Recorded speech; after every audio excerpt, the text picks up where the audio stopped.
হামজার এই ছবিটা দেখুন তো, এমন হামজা চৌধুরীকে তো আমরা চিনি না, যার মুখে সব সময় লেগে থাকে হাসি। তিনি যেন আজ বিমূর্ষ। এটা কি হলো?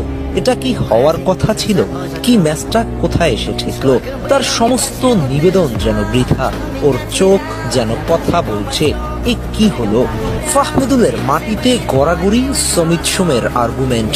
This is real scenario of Bangladeshi defence. খেলার শেষ পর্যন্ত লড়াই চালিয়ে গিয়ে সমতায় ফেরানো বাংলাদেশকে ডোবালো ডিফেন্স লাইন। ৩-১ গোলে পিছিয়ে থেকেও লড়াই চালিয়ে যাচ্ছিলেন হামজা চৌধুরী, সামিত সোম, ফাহমিদুলরা। জামাল ভুঁইয়া সহ ওরা তিনজন নামার পরে খেলার মোড় ঘুরে যাচ্ছিল।